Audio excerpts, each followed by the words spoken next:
todo de un curso sistemático de teología y que tenga la ocurrencia de conocer la cara de los alumnos en el último examen.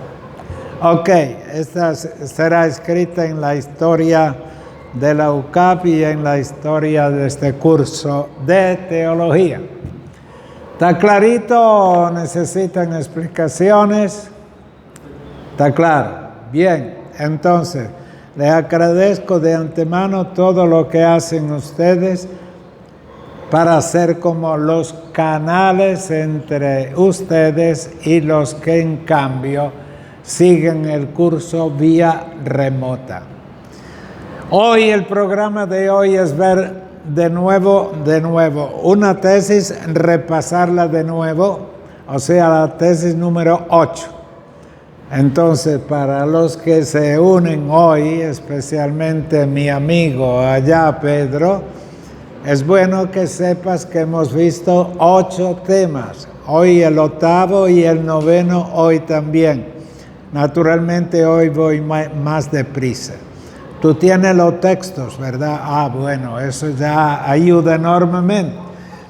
Entonces hoy repaso de nuevo la número 8 y luego la número 9.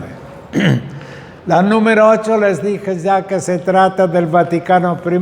Nosotros hemos hablado muchas veces del Vaticano, pero ¿cuál Vaticano? Es el Vaticano I de 1870, o sea, un siglo y 20, 30 años atrás. Y ese Vaticano I es famoso por la condena de muchas herejías que había en aquel tiempo, naturalmente antes de la celebración del Vaticano I y luego por la celebración misma del Concilio Vaticano I. En ese Vaticano I se da un acontecimiento eclesial. Mire que yo voy rapidito ahora, ¿no? De aquí en adelante más resumiendo que detallando. Entonces, es famoso porque definió dogmáticamente el primado del Papa. Y el Papa en aquel tiempo era Pío IX, ¿ok?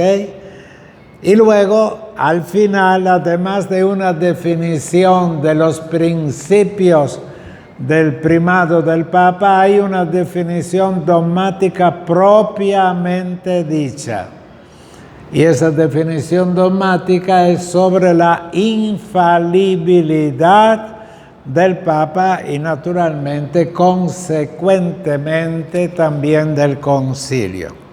Entonces sepa que se llegó a eso.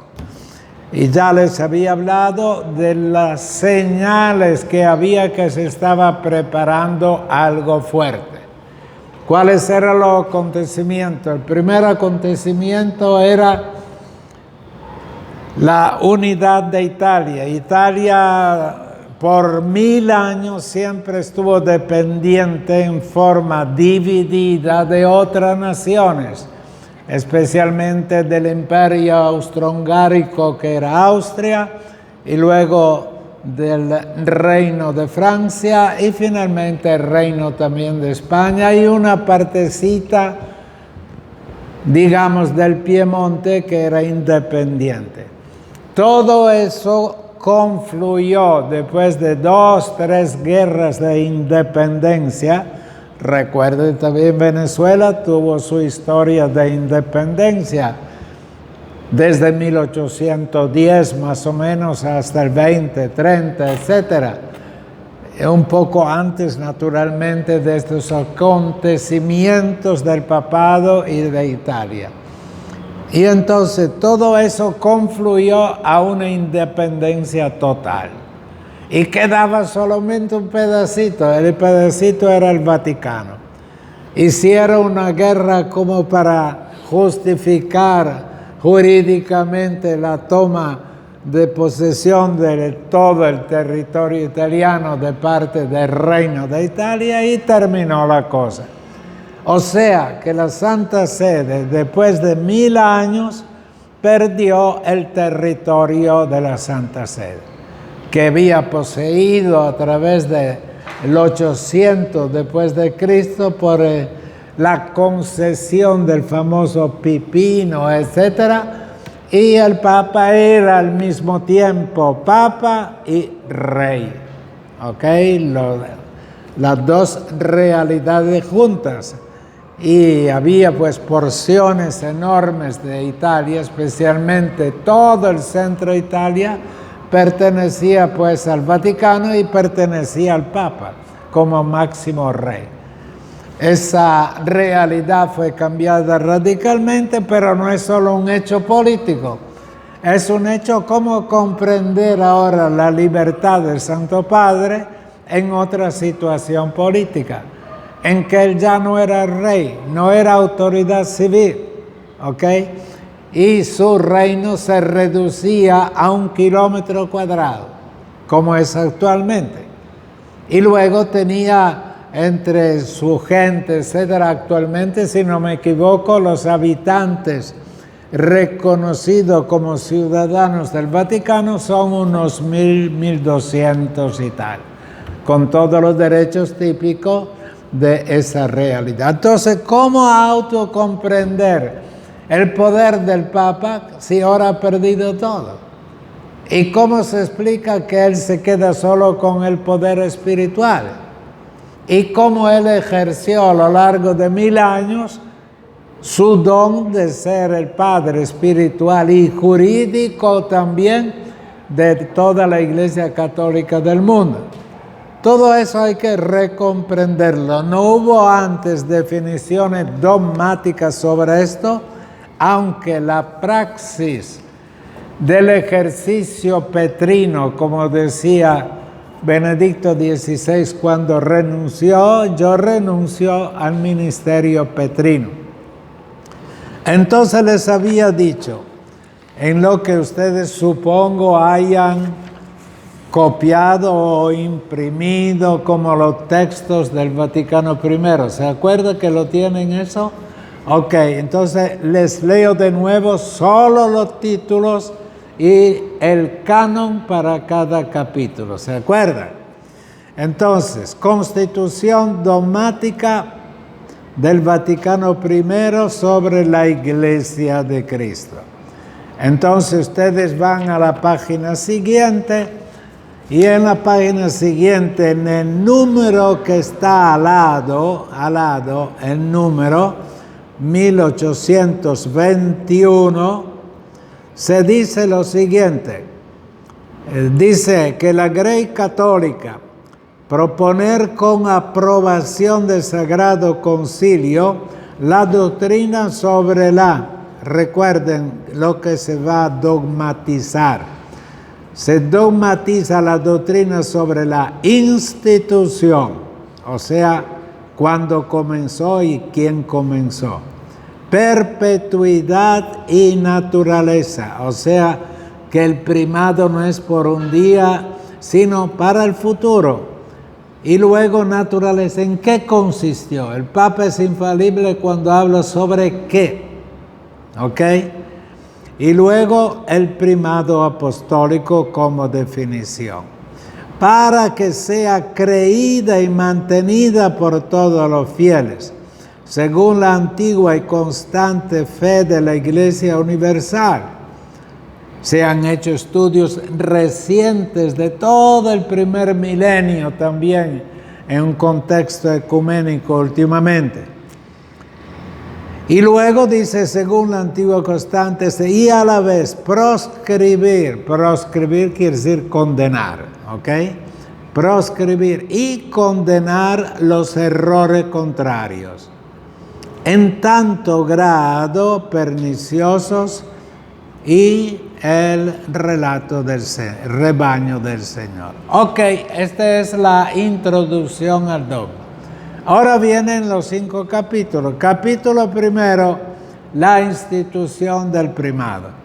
Y ustedes vayan directamente al canon.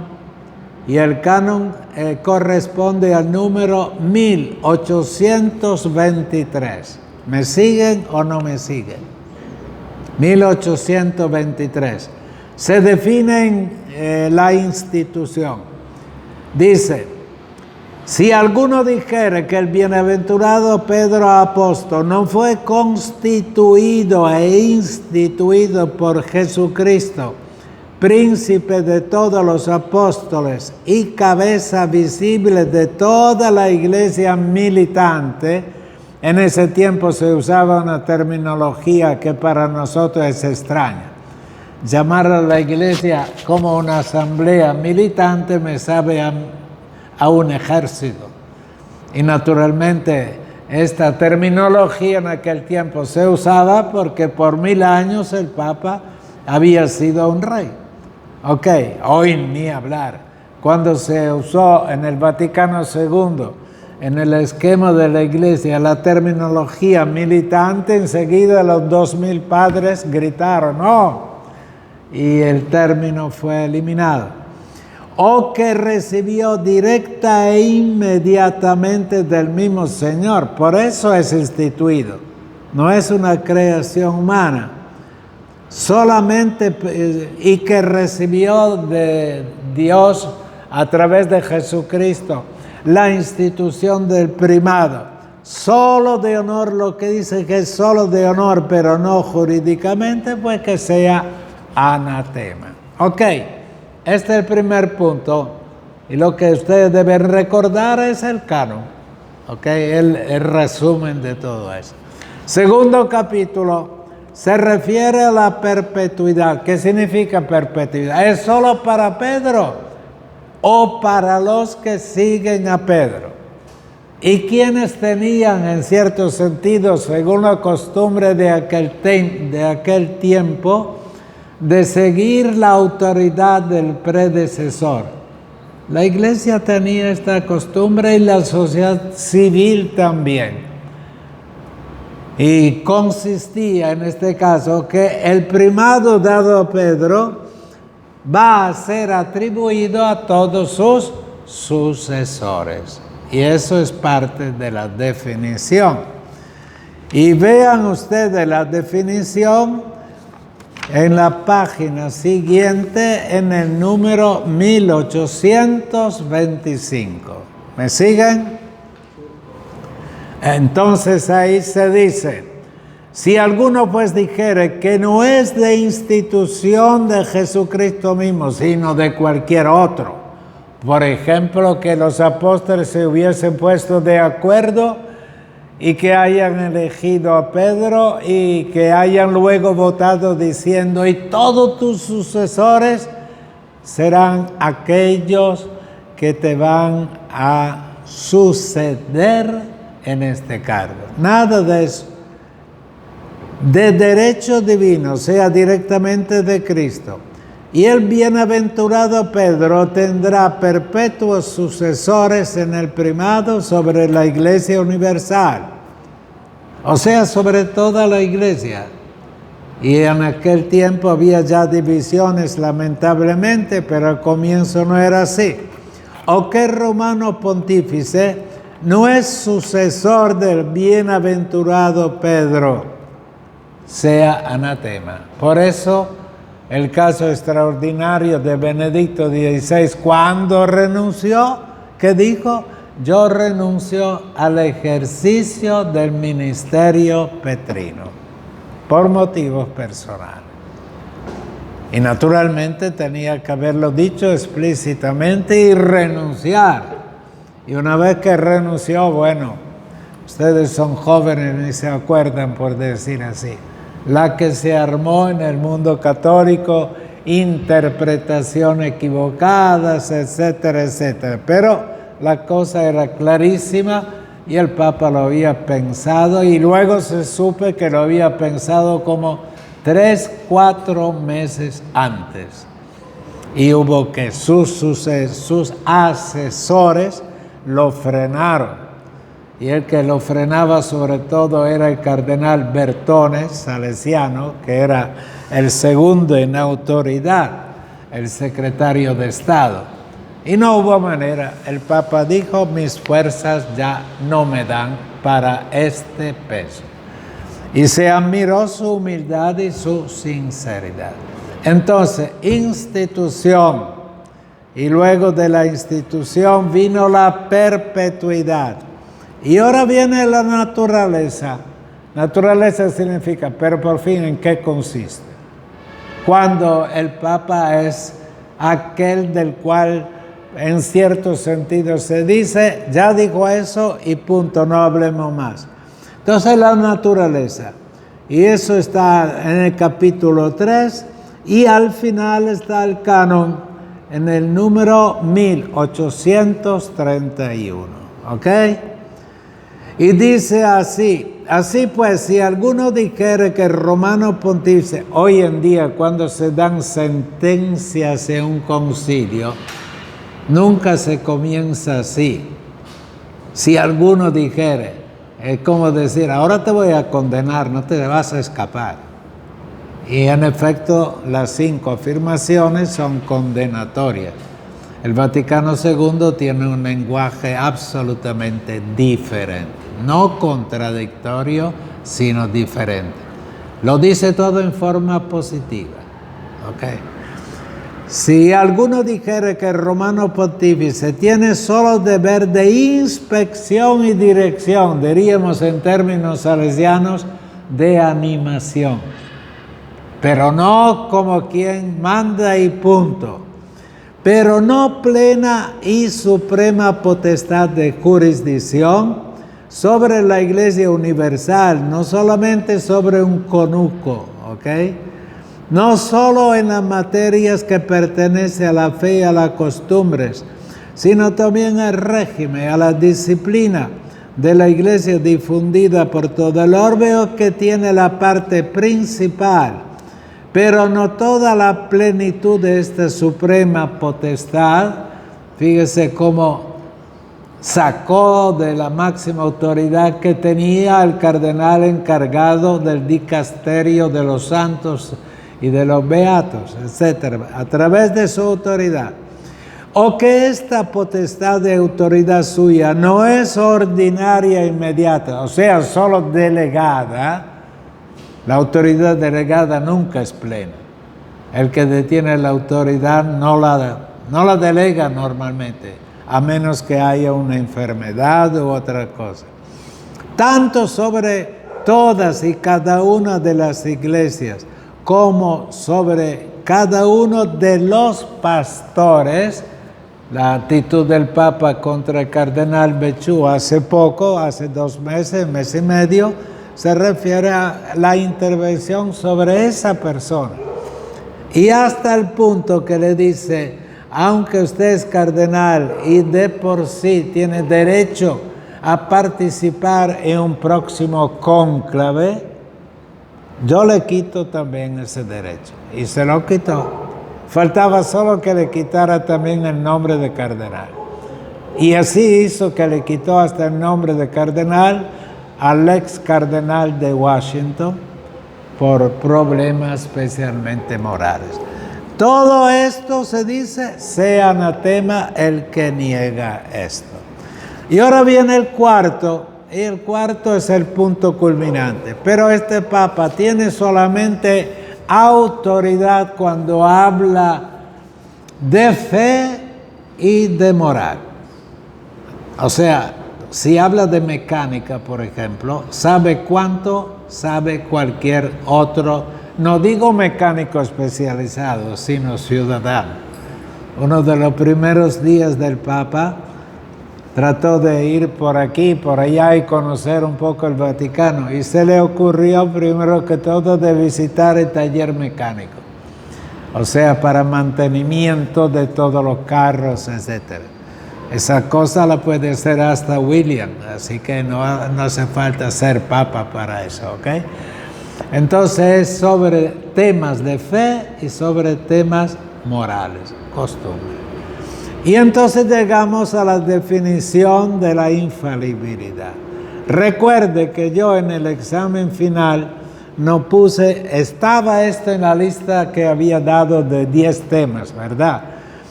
Pero ahora, por todo lo que ha pasado, reduje el examen a 2 temas. Pero en esa complementación o examen complementario que yo quisiera hacerlo conversando con cada uno, etcétera, probablemente preguntaré sobre esto de la infalibilidad. Entonces, la infalibilidad dice lo siguiente. Y fíjese qué estilo se usa cuando se dicta una definición dogmática. El estilo es muy importante. Fíjese.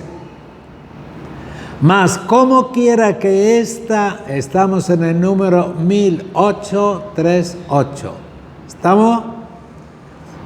Mas como quiera que esta misma edad en que más que nunca se sugiere la eficacia saludable del cargo apostólico, se halla no poco que se oponen a su autoridad, a la del Papa, hoy también, creemos ser absolutamente necesario, no solo conveniente, afirmar solemnemente la prerrogativa que el unigénito Hijo de Dios se dignó juntar en el Supremo Pastor este deber.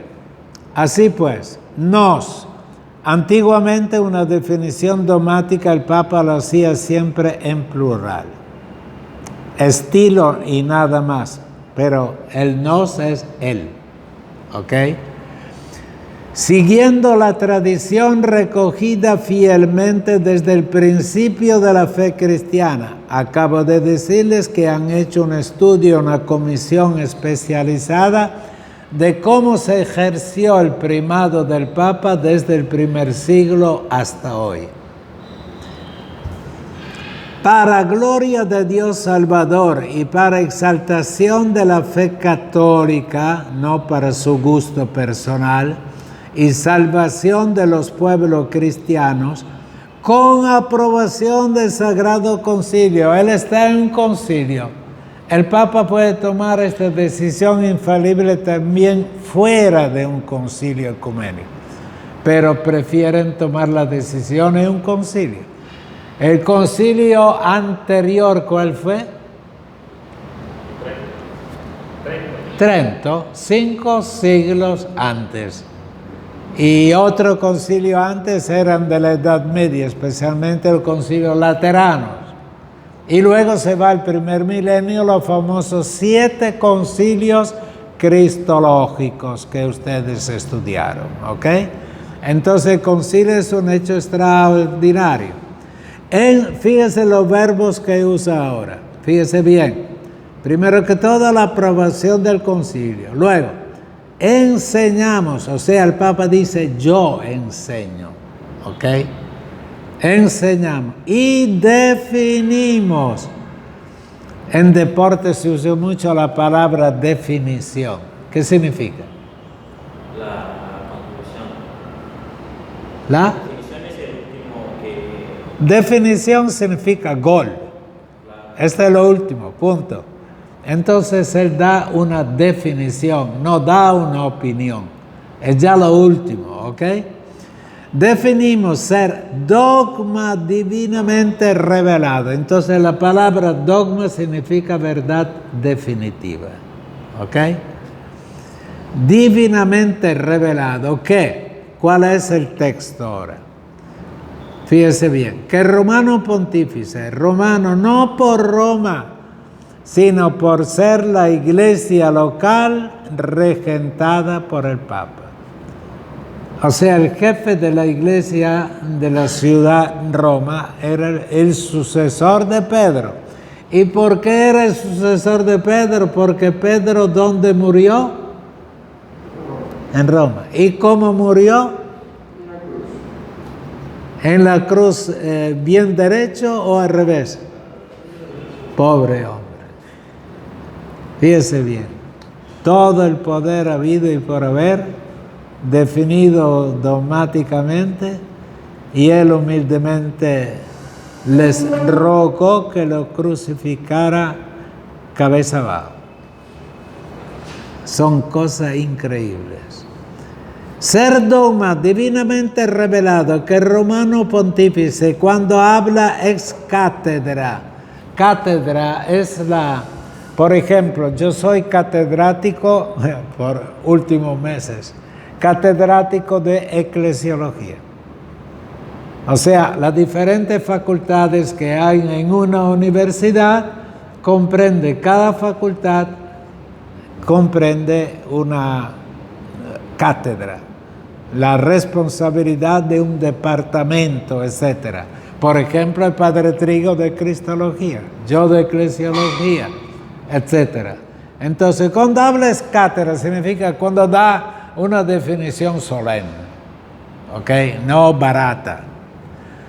Esto es, cumpliendo su cargo de pastor y doctor, no de jefe de los mecánicos, ¿ok?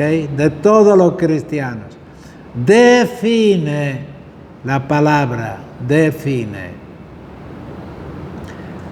Por suprema autoridad apostólica, que una doctrina sobre la fe y la moral, o costumbres, como dice aquí, debe ser sostenida por la Iglesia Universal, o sea, por todas las iglesias del mundo, la Iglesia Católica, por supuesto, por la asistencia divina que le fue prometido en la persona del bienaventurado Pedro. Eso lo vimos en el capítulo 1. Goza de aquella infalibilidad de que el Redentor divino quiso que estuviera provista su iglesia para que la iglesia no fuera al derrumbe. Es la definición de la doctrina sobre la fe y las costumbres. Por tanto, que las definiciones del Romano Pontífice son irreformables. Pueden ser completadas en la historia, pero no contradichas ni ignoradas. Y definiciones romano pontífices son irreformables por sí mismas y no por el consentimiento de la iglesia. Y lamentablemente en la historia se dio algún caso que alguna porción limitada de iglesias no aceptaron la definición dogmática. Esto sucedió en el primer milenio, especialmente en Cristología. ¿Cuál fue la primera gran herejía en Cristología después de las persecuciones? Sobre la divinidad de Jesús. ¿Y quién fue el autor de esa disensión? Arrio.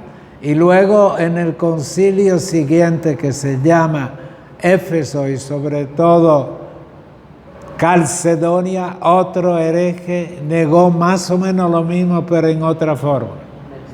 Nestorio. Esto significa haber estudiado historia. Seguido uno debe decir, arrianismo y nestorianismo son las dos grandes herejías cristológicas de dos concilios ecuménicos. El primero fue el de Nicea, el segundo fue el de arriba, de Teodosio, ¿verdad? Y luego viene el de Éfeso y finalmente viene el de Calcedonia. Ok, entonces esa es la definición. ¿Está claro? Lo más tremendo de esta definición, lo más claro, ¿sabe cuál fue? Las últimas dos líneas. El cano. Aquí el cano está reducido a dos líneas.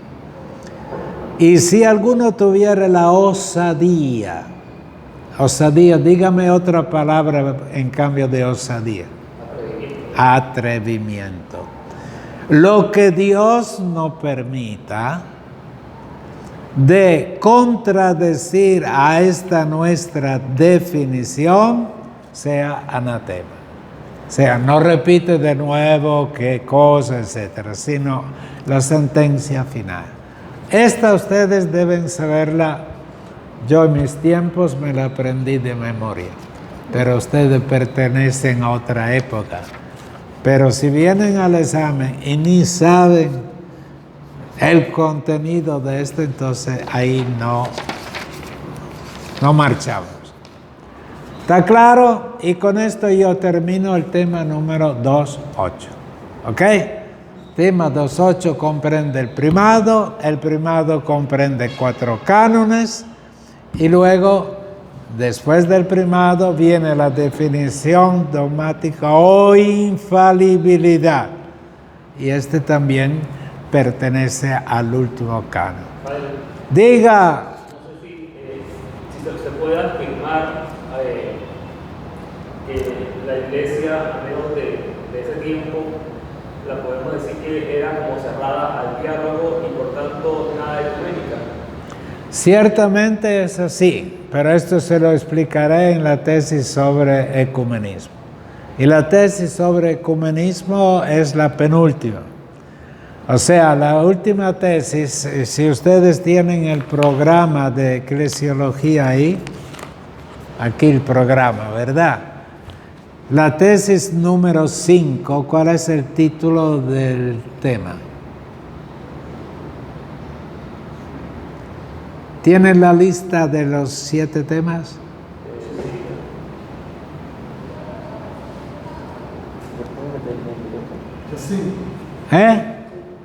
Ok, los temas de eclesiología son, primero, el desarrollo de la eclesiología en el Antiguo y Nuevo Testamento. Segundo, la autocomprensión de la iglesia a través de los siglos. Y es el tema que estamos viendo y terminando. Y luego viene tercero, modelos de iglesia. El cuarto viene notas fundamentales de la iglesia, y el quinto viene fronteras de la iglesia. La frontera es relaciones con las otras iglesias cristianas y relaciones con la sociedad civil. Cuando lleguemos ahí.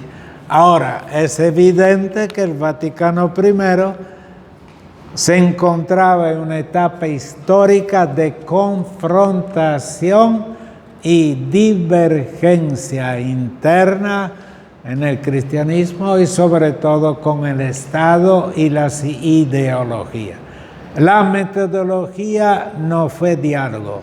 El primer concilio ecuménico que practicó el diálogo y explicó que se entendía por diálogo ha sido el Vaticano II.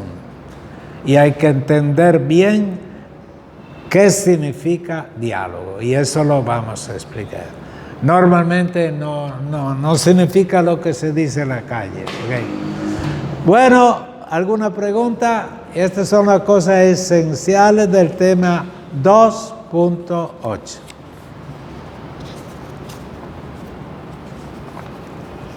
Si no tienen nada, pasamos al tema siguiente.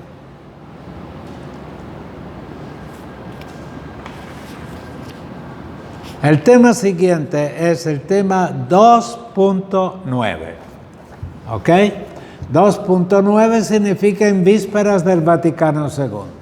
El Vaticano I terminó en 1870. De ahí en adelante hubo papas como León XIII, Pío X y luego Benedicto XV, Pío IX, Pío XII, etcétera, hasta llegar a Juan XXIII. Y Juan XXIII es aquel que convoca el concilio. Bueno, entonces, si me permiten, sigo adelante y aprovecho del tiempo, ¿ok? ¿Sí? ¿Me permites? Ok. Tema 2.9. ¿Qué pasó después del Vaticano I? ¿La iglesia se encontró confundida, en zozobra o qué?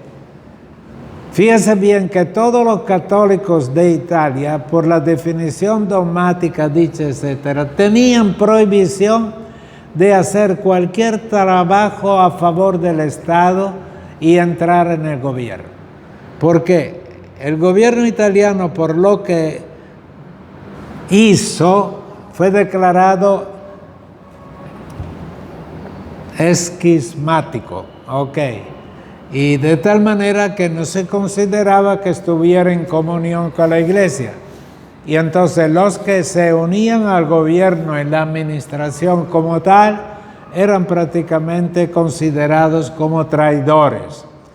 Finalmente en 1929, o sea, eso significa prácticamente unos 50 años después, el Estado italiano y la Santa Sede se pusieron de acuerdo.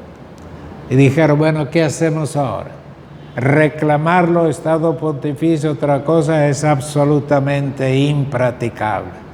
Italia tiene 50 años de ser una nación independiente y la Santa Sede se va adecuando a esa nueva situación, pues.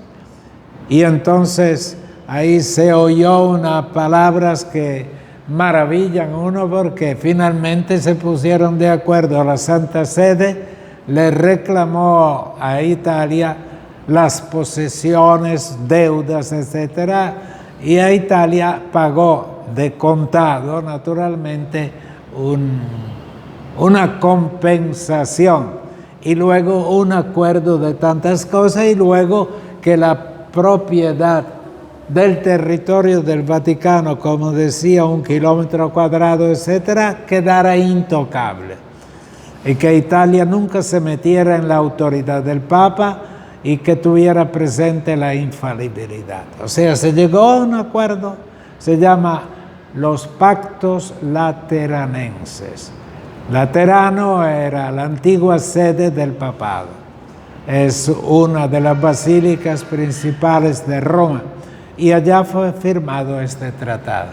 Entonces, con la firma de este tratado, la Santa Sede continuó, no comenzó, sino continuó a animar a los laicos a que entraran también en el gobierno, que fueran líderes de tantas otras cosas, de cambios litúrgicos y otras cosas, etc.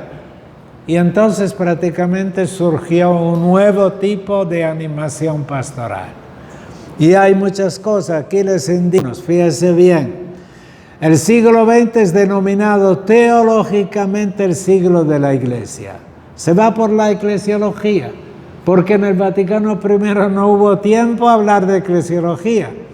Y luego, ustedes recuerdan que les dije que los jesuitas de la Gregoriana habían presentado un esquema de eclesiología en el Vaticano I, que el concilio no aceptó, era sobre el cuerpo místico de Cristo. Y que eso naturalmente difícilmente iba a coincidir con la doctrina del Vaticano I. Entonces, comenzó, por ejemplo, la renovación litúrgica, no tanto de normas litúrgicas, sino de teología litúrgica. Luego, segundo, el movimiento bíblico, hubo como un entusiasmo sobre la literatura bíblica, y también en los seminarios, en las facultades, en la espiritualidad. Y luego movimiento de renovación patrística. La patrística fue muy importante en los primeros siglos, hasta el siglo VII prácticamente. Y luego se abandonó prácticamente como estudio sistemático. Desapareció de los seminarios y de otra realidad. Ahora hay como un revivir el interés por la patrística. Y patrística significa teología bíblica sobre todo.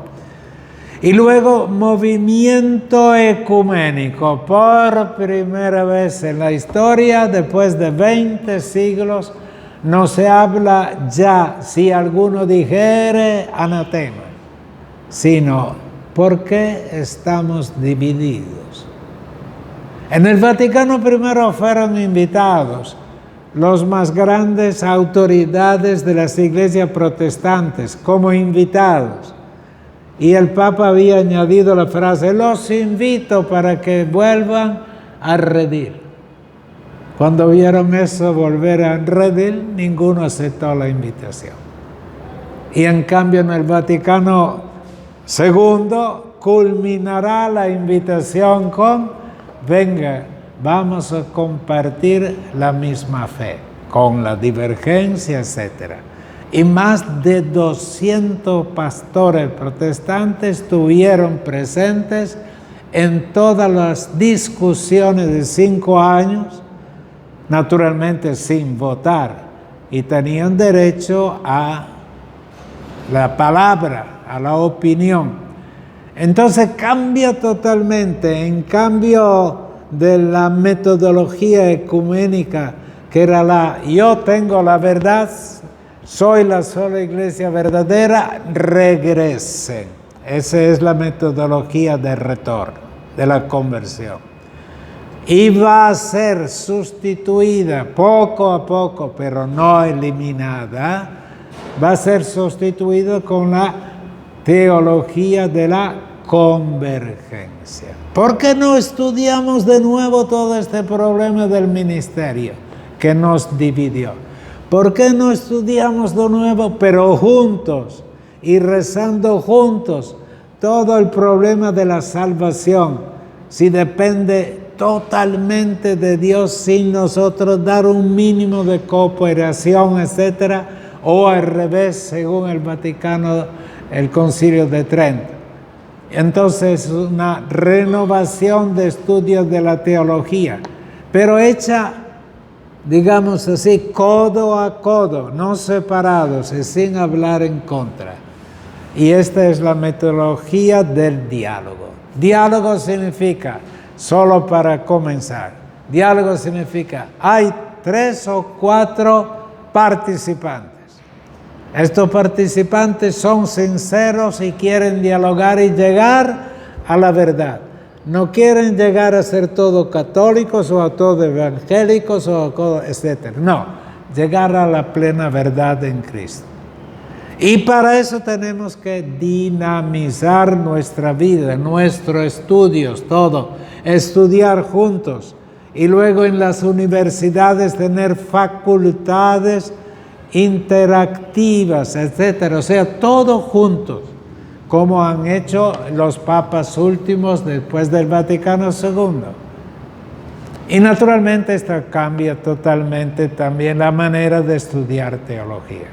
Bueno, por ahí va la cosa. Recuerden, se pasa de la teología del retorno a la teología del encuentro. Y para encuentro hay que tener disponibilidad de cambio de mentalidad y de actitudes. Esto la Iglesia Católica al comienzo era contrario. El movimiento ecuménico tiene una fecha. La fecha es de 1910. En Escocia se hizo un encuentro ecuménico de iglesias protestantes evangelizadoras.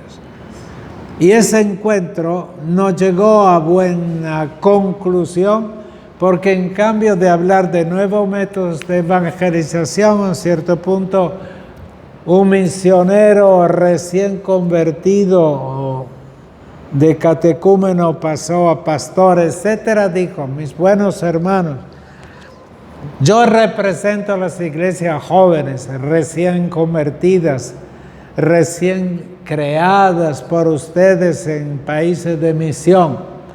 En los países de misión son muy agradecidos por la fe que ustedes han llevado allá. Y les agradecemos esta disponibilidad, pero no les agradecemos una cosa, que ustedes vieron allá y nos anunciaron un Cristo dividido, no una iglesia una. Y esto ha frenado mucho la expansión de las iglesias. Dicho eso, humildemente se sentó y punto. Esa es considerada la piedra miliar de todo el movimiento ecuménico. Desde allí comenzaron ellos mismos, los asistentes a esa sesión, a difundir aquello y a organizar los diferentes sectores e invitaciones del movimiento ecuménico. Esta fecha fue siempre considerada como el inicio. Y el Vaticano II, después de 50 años, dice: el Espíritu Santo inspiró el comienzo del ecumenismo.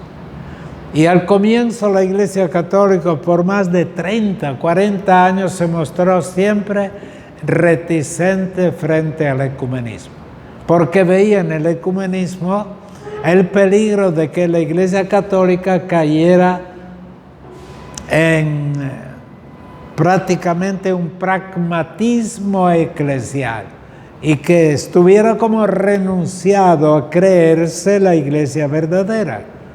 Bueno, la historia es muy larga, etc.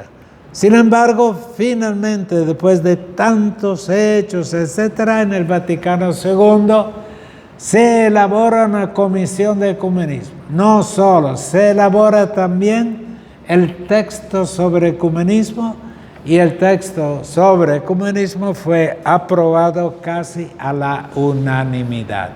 Y esto dio la vuelta a la pastoral de unidad de las iglesias dentro de la Iglesia Católica y en la mayoría de las denominaciones eclesiales.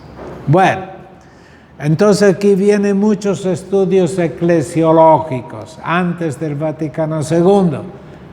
Y estos estudios eclesiológicos culminaron en el documento dogmático que se cree como el documento más doctrinal del Vaticano II. ¿Cuál es el título de ese documento? Lumen Gentium. Lumen Gentium es considerado el documento más doctrinal del Vaticano II, el más elaborado y todo, etc. Y es aquel que abrió el camino no solo al ecumenismo, sino a la renovación de la relación iglesia-mundo, de la pastoral, de la liturgia, etcétera, etcétera.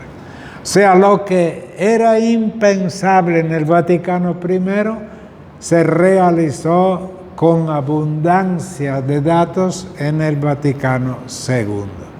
Entonces ustedes léanse la primera página y aquí está todo presentado como varios elementos de vuelco.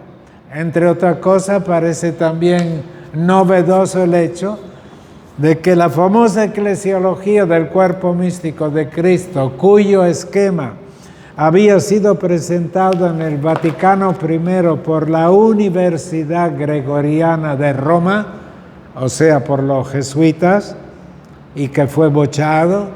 En el Vaticano II, antes del Vaticano II, en 1943, durante la Guerra Mundial, la Segunda Guerra Mundial, Pío XII escribió la famosa encíclica Mystici Corporis, el cuerpo místico.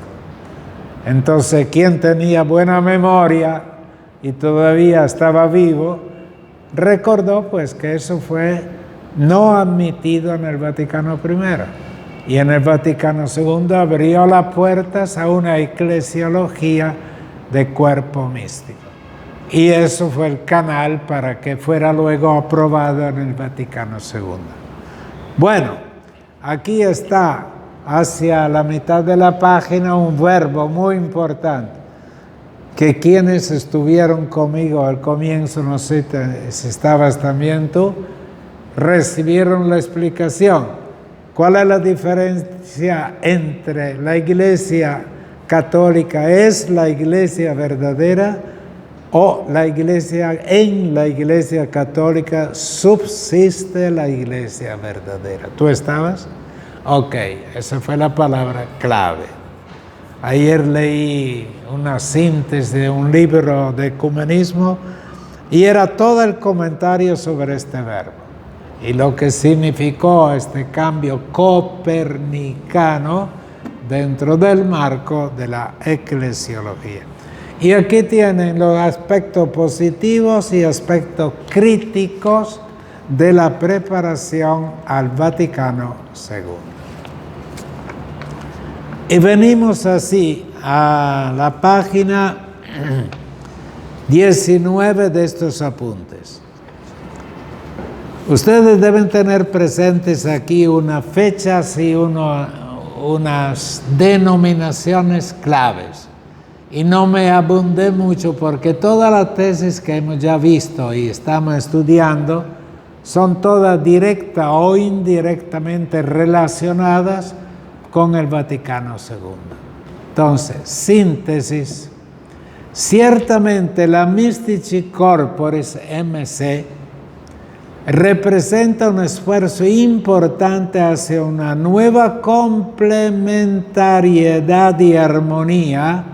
Recuerde lo que les expliqué en la primera tesis, entre las dimensiones espiritual y temporal, carisma e institución, invisibilidad y visibilidad de la Iglesia.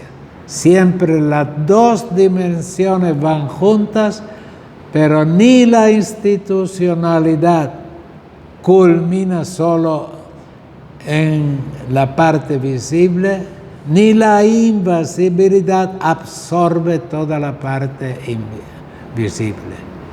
Entonces aquí la concesión eclesiológica del Vaticano I queda mejor balanceada. El Vaticano I se balanceó demasiado, si dicen los críticos, en la parte institucional y visible de la Iglesia. Y luego, aquí en el Vaticano II, naturalmente el Concilio Eclesiológico y su contenido analiza especialmente las dimensiones de una iglesia comunión, de una iglesia servicio, hasta llegar a una nueva síntesis de eclesiología después del Vaticano I y del Concilio de Trento, que son los dos siglos que presidieron el Vaticano I. Al comienzo ninguno se atrevía a decir que el Vaticano I había concluido, porque fue interrumpido por la guerra entre Italia y el Vaticano. Entonces lo dejaron abierto. Y al comienzo del Vaticano II, los padres declararon cerrado el Vaticano I. Como quien dice, aquello terminó. Ahora estamos en un nuevo concilio. Pero la decisión tenía que tomarla el concilio y la tomó. Y entonces estas dos dimensiones de institución y carisma se confrontan de nuevo, pero se dan todas las premisas para lograr una nueva síntesis. Ok, ¿alguna pregunta?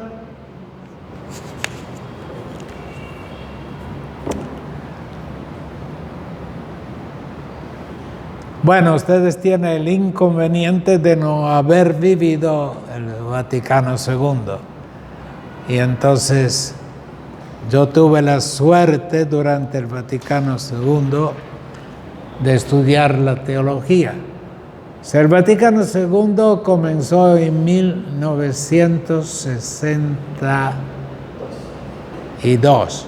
Okay, fue convocado en 1959. Pero vamos, la realidad fue en el 62 hasta el 65. Y yo estudié teología exactamente en esos 4 años. Entonces teníamos cada día, por decir así, una información directa de las discusiones en el aula conciliar. Y el primer año y medio, toda la discusión del Vaticano II se basaba sobre la eclesiología. Y entonces no teníamos necesidad de ir a clases de eclesiología y simplemente había unos periódicos especializados en reportar los contenidos del Vaticano II. Ok, les concedo 5 minutos y en la última media hora veremos lo que nos falta. Así que vean que hoy vimos prácticamente 2 temas. Diga.